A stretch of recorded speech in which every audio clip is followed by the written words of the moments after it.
नमस्कार साथियों।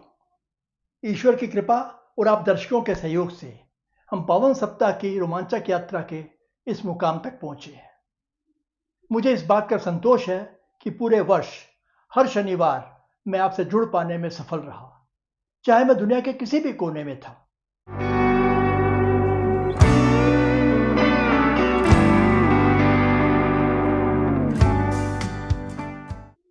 निस्संदेह यह अंत नहीं है। यह तो बस इस अद्भुत यात्रा का एक छोटा सा पड़ाव मात्र है, एक मील का पत्थर, एक अंतराल। यात्रा का निरंतर चलते रहना तय है। आज आपसे बहुत सी बातें शेयर करनी है। आगे बढ़ते हैं।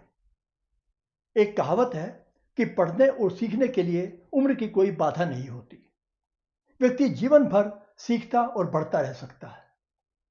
कुछ उदाहरण देखिए। 77 साल की उम्र में आईआईटी दिल्ली के सबसे बुजुर्ग पीएचडी प्राप्तकर्ताओं में से एक डॉक्टर सुशील कुमार धवन ने कभी सीखना बंद नहीं किया।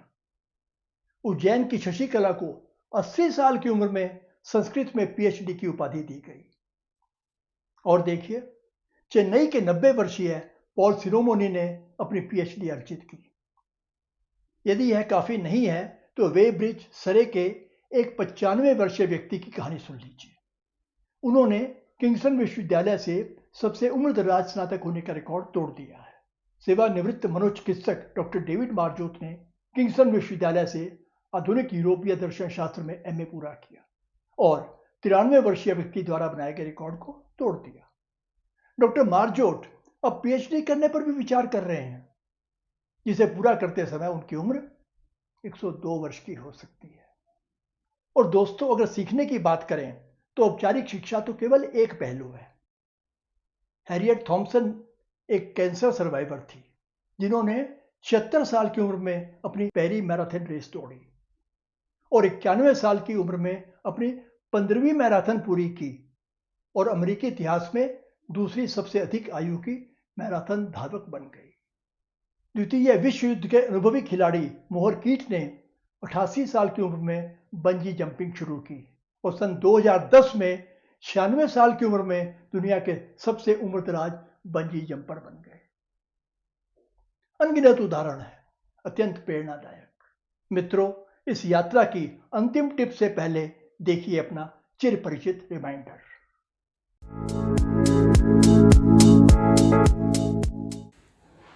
इस वीडियो को देखने के बाद आपको जाना होगा अपने नियमित टेम्पलेट पर। यदि आपने वो टेम्पलेट अभी तक डाउनलोड नहीं किया है तो नीचे डिस्क्रिप्शन में दिए गए लिंक से डाउनलोड कर लें, या वैसा ही चार्ट प्लेन पेपर पर या अपनी नोटबुक में ड्रॉ कर लें, जैसे भी ठीक लगे। पर आपकी यह यात्रा शुभ और सफल हो, इसके लिए यह एक आवश्यक कदम है। तो इस वीडियो को देखने के बाद आप करेंगे कुछ आत्मचिंतन, सेल्फ रिफ्लेक्शन, और आज की टिप पर आपकी अपनी क्या सोच है, आपकी क्या राय है, वो इस चार्ट में लिखना है, ताकि आप आगे का प्लान बना सकें। प्लान में आपने टिप से आगे बढ़ते हुए उसे अपने एक्शन स्टेप्स में कन्वर्ट करना है। यह समझना भी आवश्यक है कि टिप तो एक होगा, परंतु उसके लिए उठाए गए कदम बहुत से हो सकते हैं। आपके लिए क्या उपयुक्त होगा, यह निर्णय केवल आप ही कर सकते हैं। तो आपको क्लियरली लिखना है कि आप इस टिप को इम्प्लीमेंट करने के लिए क्या स्पेसिफिक कदम उठाएंगे। अगला स्टेप है आपका लक्ष्य, यानी टारगेट। आप यह कदम उठाकर कहाँ पहुँचने का लक्ष्य रखते हैं। कहने की आवश्यकता नहीं है कि यह माइलस्टोन बहुत क्लियर और स्पेसिफिक होना चाहिए। अब कहाँ पहुँचना है यह तो निश्चित हो गया, पर कब तक? यदि इसकी कोई तिथि नहीं होगी तो आपके टारगेट का कोई मतलब नहीं रह जाएगा। तो आपको एक निश्चित तारीख तय करनी होगी। और अंतिम सेक्शन है समीक्षा, रिव्यू और आगे की कार्रवाई। यह आपको भी नहीं भरना है। आप कुछ समय बाद यहाँ पर वापस आएंगे अपनी प्रगति देखने के लिए, और जब आप अपना टारगेट अचीव भी कर लेंगे तो भी यह आवश्यक नहीं है कि यात्रा के चरण का अंत हो गया, जब तक आप स्वयं ऐसा निर्णय ना लें। या आप डिसाइड करेंगे कि आपको कोई आगे नया टारगेट, बड़ा टारगेट लेना है या इसे यहीं क्लोज कर देना है। तो समय समय पर आप अपनी प्रगति की समीक्षा करेंगे ये निर्णय आप स्वयं करेंगे, ऑटोमेटिक नहीं होगा। किसी भी टिप को अच्छी प्रकार समझने के लिए आप किसी ऐसे व्यक्ति से सहायता ले सकते हैं जिस पर आपका विश्वास हो। यदि यह संभव नहीं है तो भी चिंता की कोई बात नहीं। अपने प्रश्न, अपनी शंकाएं वीडियो के नीचे कमेंट सेक्शन में जाकर लिखिए निसंकोच। आप सभी के प्रश्नों का उत्तर देने की पूरी कोशिश की जाएगी। और यदि आपको लगता है कि कोई टिप आपके लिए एप्लीकेबल नहीं है या आप उस पर कोई विशेष योजना, कोई स्पेसिफिक प्लान बनाने की स्थिति में नहीं हैं, तो बस पहला सेक्शन इस टिप पर मेरी समझ और विचार में अपने विचार भरें और आगे बढ़ जाएं। क्योंकि हो सकता है यह टिप आपके लिए आज प्रासंगिक ना हो, परंतु भविष्य के गर्त में क्या छिपा है यह तो कोई नहीं जानता। वैसे भी अपनी यात्रा में अक्सर आपको पीछे मुड़कर देखना चाहिए और अपने पहले के कार्यों की समीक्षा करनी चाहिए और संशोधन करना चाहिए। इसलिए ज़रूरी है कि प्रति सप्ताह कम से कम अपनी समझ और विचारों को रिकॉर्ड करके ही आप आगे बढ़ें।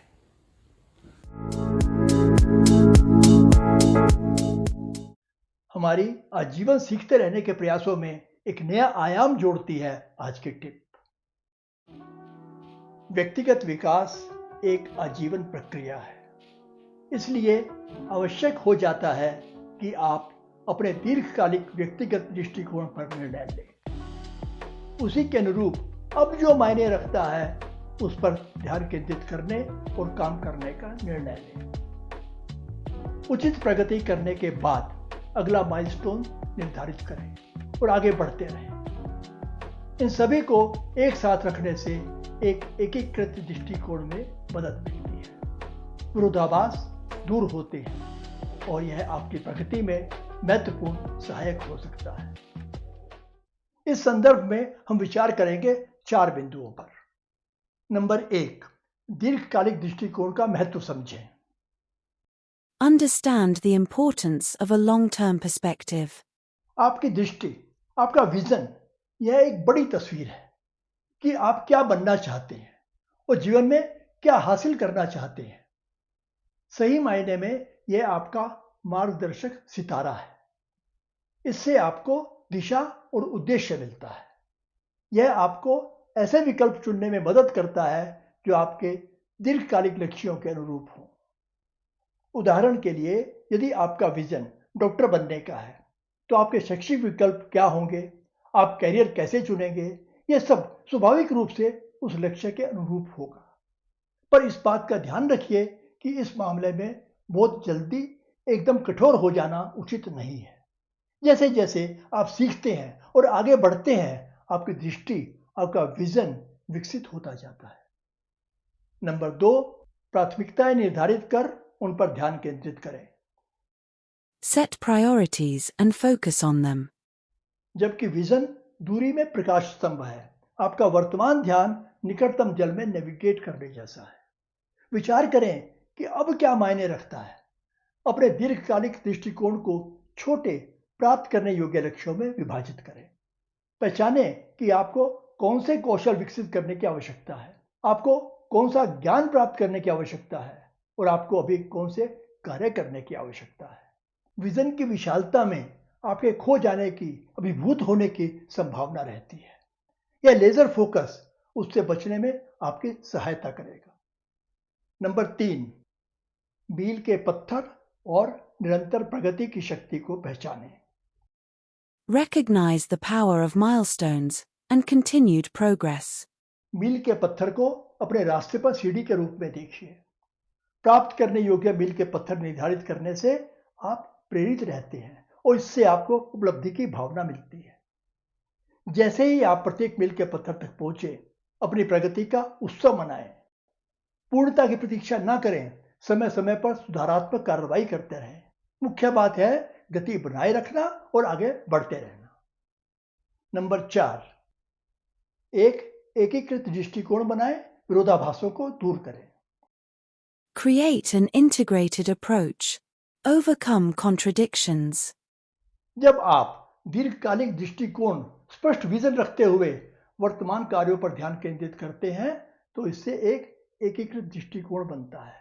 इसका मतलब यह है कि आपके सभी अल्पकालिक लक्ष्य और कार्य अंततः आपके दीर्घकालिक दृष्टिकोण में योगदान करें। नियमित रूप से मूल्यांकन करें कि आपका वर्तमान फोकस आपकी दृष्टि के अनुरूप है या नहीं। यदि कहीं कोई विरोधाभास है तो समझ लें कि प्राथमिकताओं का पुनर्मूल्यांकन और समायोजन करने का समय आ गया है। प्रगति में एकीकृत दृष्टिकोण की महत्वपूर्ण भूमिका है। एकीकृत दृष्टिकोण आपको उन गतिविधियों पर समय और ऊर्जा बर्बाद करने से बचने में मदद करता है जो आपके समग्र लक्ष्यों में योगदान नहीं देती है। यह विरोधाभासों को दूर करता है और सुनिश्चित करता है कि आपके सभी प्रयास आपको सही दिशा में ले जा रहे हैं। यह फोकस और स्पष्टता आपके दीर्घकालिक दृष्टिकोण को प्राप्त करने की संभावना को काफी हद तक बढ़ा देती है। मित्रों, व्यक्तिगत विकास एक ऐसी यात्रा है जिसके अपने उतार चढ़ाव हैं। रास्ते में असफलताएं और चुनौतियां आएंगी, उनसे निराश ना हो, उन्हें सीखने और विकास के अवसरों के रूप में देखें। सबसे महत्वपूर्ण बात यह है कि एक एक कदम आगे बढ़ते रहना है। इन चरणों का पालन करके और आजीवन विकास को अपनाकर आप लगातार विकास कर सकते हैं और बन सकते हैं अपना सर्वश्रेष्ठ संस्करण। मित्रों, जहां मुझे आपकी विकास यात्रा में आपके द्वारा की गई प्रगति के बारे में सुनना अच्छा लगेगा, वहीं मुझे आप सभी के साथ जुड़े रहने की अपनी योजनाओं को साझा करने में भी खुशी होगी। सबसे पहले बात कर लेते हैं हिंदी वीडियोस की। दोस्तों, इस यात्रा से आगे जाकर और हिंदी वीडियो साझा करने में मुझे खुशी होगी, परंतु कुछ समय बाद। मैं इस संभावना का पता लगाने के लिए उत्साहित हूं। हालांकि मैंने अभी तक किसी विशिष्ट विषय को अंतिम रूप नहीं दिया है। मुझे इसे वास्तविकता बनाने के लिए आपकी प्रतिक्रिया, आपकी फीडबैक की प्रतीक्षा रहेगी। कृपया अपने सुझाव साझा करें। तो मेरी तात्कालिक योजनाएं क्या हैं? आप में से बहुत से लोग जानते हैं कि मुझे लिखना पसंद है और मेरी शिखर यात्रा के दौरान यह काम थोड़ा पिछड़ गया, बल्कि रुक ही गया। तो जहां एक ओर मैं उस मोर्चे पर आगे बढ़ने की योजना बना रहा हूं, वहीं अपनी वेबसाइट पर फ्री रिसोर्सेज अपलोड करने में भी तेजी लाने का प्रयास करूंगा। मेरी वेबसाइट www.ashokgrover.com पर जाकर आप सुनिश्चित कर सकते हैं कि हमारा संपर्क बना रहे। Our beloved series of bite-sized wisdom will persist, offering concise yet impactful insights into the realms of management and leadership. Join me twice a week, every Tuesday and Friday at 5:30 p.m. Indian Standard Time, as we delve deeper into the nuances of effective management. With 84 videos already enriching our archives, this series is slated to continue for another 4 years, ensuring a steady stream of learning opportunities. Responding to viewers' valuable feedback, I will be launching a new series of slightly longer videos, spanning approximately 4 to 5 minutes. These in-depth explorations will delve into specific terminologies and topics within the vast landscape of HR and management, offering a more comprehensive understanding of key concepts. साथियों, आप सभी के बिना अब तक की यह यात्रा इतनी रोमांचक नहीं होती। हमें इस गति को रुकने नहीं देना है। यह 52 एपिसोड आपके पास सदा उपलब्ध रहेंगे YouTube पर। आप अपनी आवश्यकता और सुविधा अनुसार अपनी यात्रा जारी रखें। जहां भी आपको एक साथी, एक गाइड की कमी खले, आप मुझे अपने पास पाएंगे। एक साथ निरंतर सीखना और विकास करना एक अद्भुत अनुभव है। Please ensure that apart from subscribing for more content, you share it with your friends, colleagues, and relatives. And don't forget to share your thoughts in the comments below. And stay tuned for exciting things to come. Have a great time. Namaskar.